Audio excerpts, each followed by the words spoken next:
Mr. Chair, my question, I would like to address my question to Yusek Cabral. Thank you, ma'am. Ma'am, meron po kasing lumabas na ngayon lang na report na sinasabi po dito, noong 2016 up to 2025, meron daw pong 87.1B na insertion ang Davao City. Pwede po ba pakikumpirma po ninyo to? For accuracy, Mr. Chair, of my response, I have to check the records in the office because I do not have the data. I cannot confirm those numbers, and I'll have to check with the records, Your Honor, Mr. Chair. Okay, thank you. Now, dito po sa 2016 to 2025, 48.4B noong pong taong 2019 to 2021. That is 60% of the 81.1B na infra project for that period. Pwede po ba pakiconfirm po ito?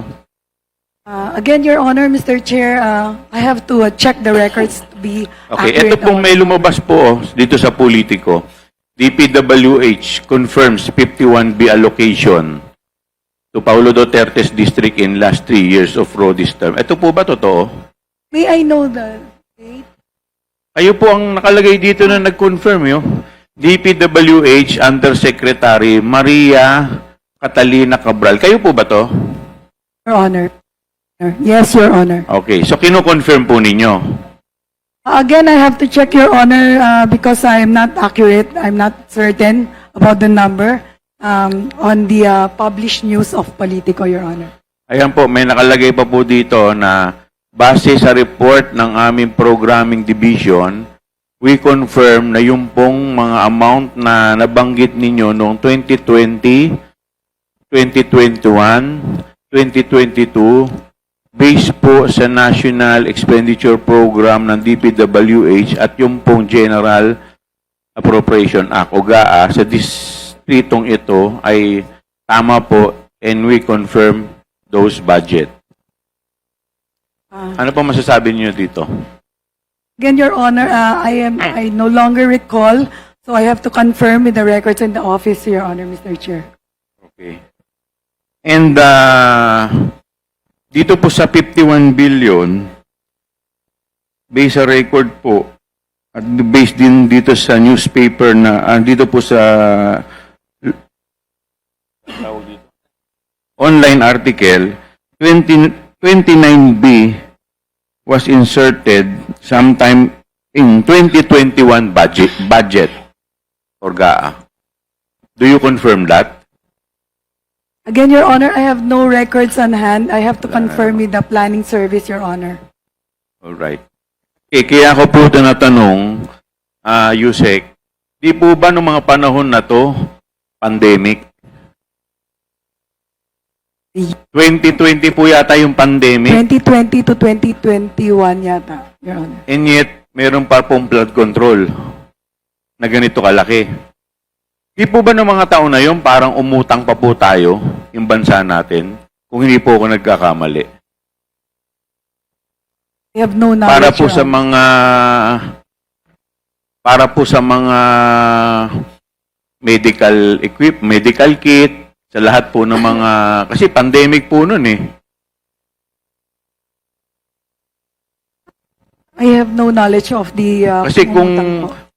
kung ganito po kalaki to, bakit pa po tayo ng utang? Di sana ito na lang po ay ginamit na lang natin para po sana hindi na po tayo ng utang. Sige, okay. Sandali na po, Chairman Joel. I will confront you with the quote in the news report. Kasi kanina po yung sinasabi na hindi nyo maalala, ipapaalala ko sa inyo. This is the Politico article. DPWH Undersecretary Maria Catalina Cabral confirmed the report circulating on social media in a television interview. Base sa report ng aming programming division, we confirm na yun pong mga amounts na nabanggit ninyo noong 2020, 2021, 2022. Base po sa National Expenditure Program, NEP, ng DPWH at yun pong General Appropriations Act, GAA, sa distritong ito ay tama po and we confirm those budget. So, naalala niyo na po ba, Undersecretary Cabral? I guess I clearly remember, Your Honor. I think there was an interview that time. No, it's just a question of a yes or a no. Do you Yeah. remember it or no? Because it's Yes, Your it's an Honor. actual quote. Okay. Yes, Your Honor. Kung ano. Yes, what? Yes. Yes, you remember or yes, you don't remember? I don't remember No, I am exactly. confronting with you. I am confronting you with the actual quote. Ah. So the only question there is, do you remember stating that quote or you do not remember stating that quote? I remember, Your Honor. You remember stating that quote. And if you remember stating that quote, do you confirm the information in that quote? That I That you confirm those amounts if na that's- nabanggit, excuse me, let me finish, amounts na nabanggit ninyo noong 2020, 2021, 2022. Base po sa NEP ng DPWH at yun pong GAA sa distritong ito. Therefore, the distrito po of Congressman Paulo Duterte ay tama po and we confirm those budget. yes, Your Honor. All right, thank you. Ms. Manchua, please proceed. Mr. Chair, just one question to Mr. Diskaya, please. No, do you have more questions to Undersecretary Cabral? Kay Diskaya lang. Thank you for your response, Undersecretary Cabral. Mr. Diskaya a moment ago said that he is willing to submit the documents of the projects that he had from 2016 to 2022. Di ba? Yes, we will require... I would like to make a motion to that.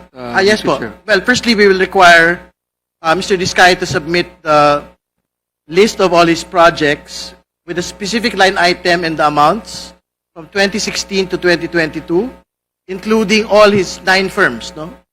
And other related firms. Not only him, Mr.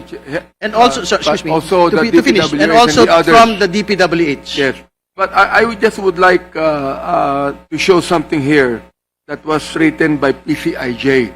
Paki-ano nga sa about the Diskaya. Nakalagay po dito that Diskaya St. Gerard was Duterte admin's #1 contractor. Ayan, nandyan siya, oh. Oo. Let me read, Mr. Diskaya, no? St. Gerard Construction, owned by the influential Diskaya family, emerged as the #1 contractor during the Duterte administration's Build program, according to a September 2018 report by the PCIJ. From July 2016 to December 2017, St. Gerard secured 12.3 billion worth of contracts, despite having been suspended by the Department of Public Works and Highways over the submission of its spurious tax clearance document. PCIJ found that St. Gerard and 9 other firms cornered 68.5 billion pesos or 14% of all DPWH awarded projects during Duterte's first 18 months. Several of these companies were previously blacklisted, suspended, or had owners facing graft cases, yet still managed to secure lucrative contracts. I'd like to ask Mr. Diskaya if he affirmed these findings of PCIJ. Mr. Diskaya, please respond. Your Honor, nirerespeto po namin yung ano po ng PCIJ, yung kanilang pong paglalathala. Iko-confirm pa po namin ang data po namin pero hindi po ganyan kalaki. All right. We will confront the Diskayas with the specific number